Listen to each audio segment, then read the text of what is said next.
Hello, I'm John Garvin, the writer and director, and I'm here with... Sam Witwer. I play Deacon St. John in Days Gone. Yeah, and we're here to talk about the alternate path demo. So we did 2 demos for E3 this year. One you guys saw at the media showcase, and this one we showed behind closed doors on the floor at E3.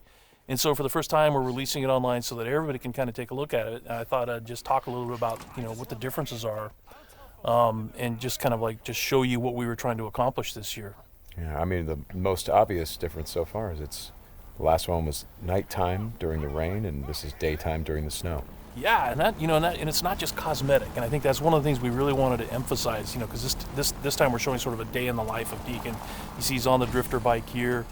We wanted to show a little more of the bike riding and how the weather can kind of impact that. So we have this drifting mechanic, right? You see him kind of slipping and sliding around a little bit. Changes the handling of the bike. That's really interesting. Now, there were wolves there last time, John, and these wolves would pursue you down this road, and then Deacon had to turn his back, shoot a wolf, and he got clotheslined right up there, didn't he? Yeah, exactly. So this time you see that he wasn't being chased by the wolves. That's a dynamic event that can that can happen or not. It just depends on when you're playing the game. Interesting. And this time Deacon saw the ambush and he was able to avoid it. So he kind of comes up and around and behind them. So does weather impacts whether these creatures show up or not in daytime, nighttime, all that stuff? Yeah, absolutely. So especially the freakers, they come out, they're mostly nocturnal, but they will come out as the weather gets colder. They become stronger in the cold. Right. And so that will, again, kind of change up the way the game plays. That's very, very, I kind of love that you decided to do this as a demo to show 2 completely different iterations on the same exact mission in the game. Yes, exactly. So we wanted to have, the job is basically the same. Deacon hears that his buddy's in trouble, rides out to save his life.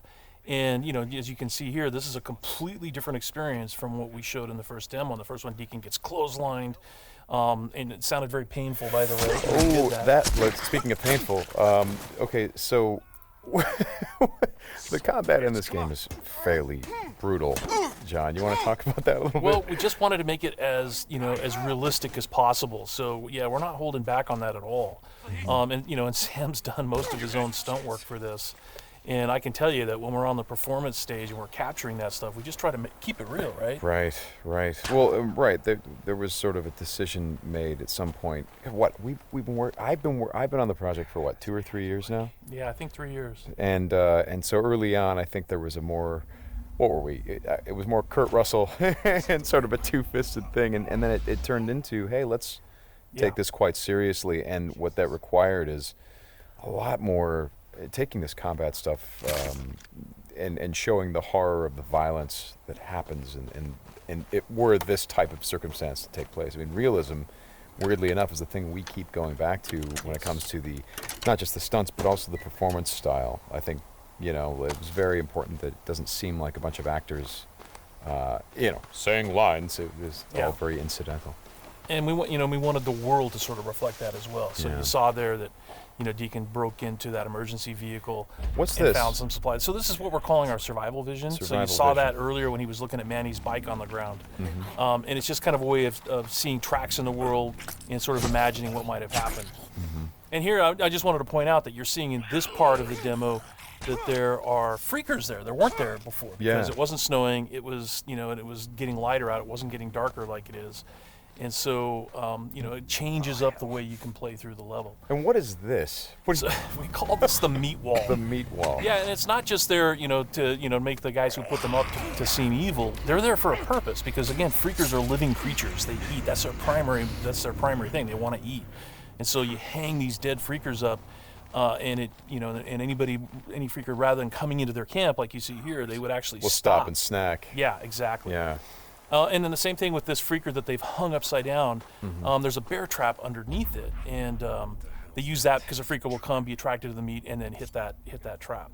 Interesting. Another thing you just saw, by the way, is that tin can. The tin can trap that you that's an alarm that the marauders will put up. And this is, again, some of the things that marauder camps just do. And you find these marauder camps throughout the world. You'll find traps like that, and then if you're careful and you're paying attention, you can avoid them. Because in the first demo, Deacon didn't avoid it, and he set off that alarm. Right. Now this is the same tactic that he used last time. Throws the rock to get someone to lure him over and have him step in the bear trap. But this one plays out a little bit differently than last time. One of the things that struck me, and we've talked about this obviously as we've shot, but there's an effort of the other Marauders to get this guy to shut up, and he won't. Yeah, and so in the first demo, Deacon's heading on down the trail, and you can hear that happening behind him. Right. And this time we're showing what happened. So, he's watching everybody react to this poor guy trapped in the in that bear trap, and she just is like, shut up, shut up, shut up, and then just loses it and shoots the guy. Right.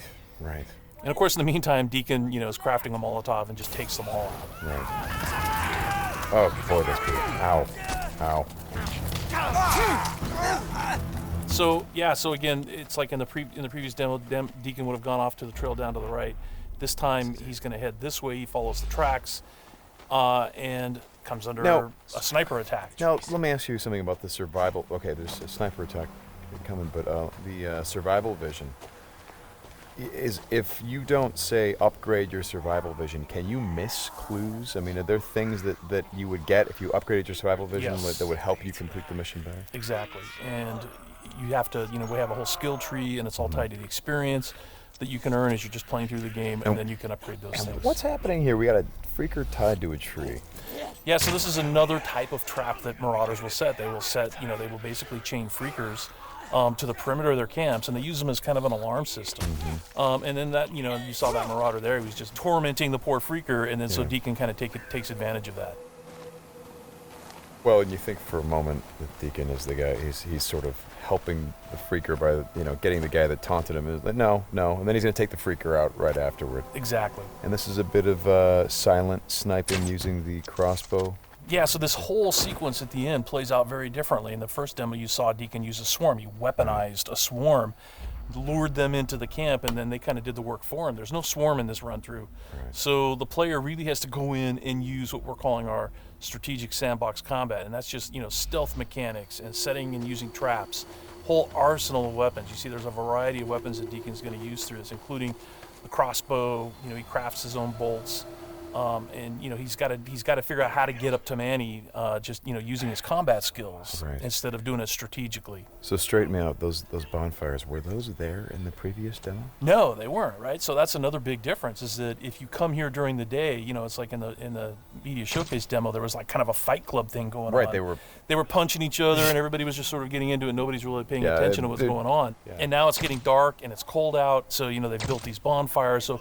And again, it's not just a cosmetic change in the way the... Well, it's cold, right? Yeah, it's because it's cold. They have to build some... So it changes the way the Marauders behave in the level. Mm-hmm. Well, that's very... Again, this is part of the reason why I love that you did this as a demo, because the behavior of all of these things, not just the freakers, but the Marauders, everything, there's a logic to it. You can track why they're doing the things that they're doing. And you can use it to your advantage in the gameplay. That's kind of what I like about this so much. And that's really what we wanted to showcase this year, is that it's an open world game, and everything you see around here. And again, we're only playing this two different ways. You saw that waterfall way up there off in the distance. There's a bridge that goes in front of that. If you had a sniper rifle and enough ammunition, you could have driven your bike all the way up there. There's trails that go all the way up there, and you could have used your sniper rifle to take out this entire camp, because it would have taken them a while to figure out where the shots were coming from and to get to you. So, that's a different way to play it. There's another way to play it, by the way, where you could have just stealthed in through the entire camp if you had the skills to do it. And you could have just taken everybody out silently, or almost everybody, and then you could have gotten up to where Manny's being held using a different route, and just stealth killed that guy. There's no reason that you have to come in and run and gun it like Deacon is doing here. Hey, how scarce is ammunition? Because I see him switching from a bunch of weapons, and when we saw this demo, when I came in and saw it at A3, one of the things that I really enjoyed was I was sitting next to you, and the driver was playing the game, and at some point I saw you shift in your chair and you leaned forward, and I heard you say, "Oh man, uh-oh." And I'm like, whoa, what's going on? He's like, he's going to get killed. I'm like, whoa, oh. And I leaned forward. I was like, oh, I guess there's some real danger. And one of the things was that he was running out of ammunition, and he was trying to go pick up ammo from the dead he was looking for Marauders. ammo, But but he I've was seen, under fire. So when we were at E3, we had a whole team with us, and everybody played it slightly differently. So it just shows you that it's not scripted at all. Yeah. And then this Rager Bear. Oh yeah, boy. the infected bear. The infected bear. That's, yeah. That's not what you want to see. Well, we thought that would be a good way to end the demo, is to show that it's just one, for Deacon's life. It's just one darn thing after another. Yeah. Right? You're going to save your buddy. You get clotheslined. You get attacked by wolves, or you think you're finally done. You rescued you've gone through all this stuff, and then suddenly, Rager Bear. Right. Well, as you said to me, it's not just about exploring an open world as it is the open world coming after you, the open world seeking you out, trying to... Yeah, exactly. That's our tagline. In Days Gone, you don't have to go seeking out trouble. The world comes for you. Trouble's looking for you. All right, Sam, thanks a lot. Thanks, John. It's been fun. And I hope you guys enjoy the demo, and we'll talk more about it soon.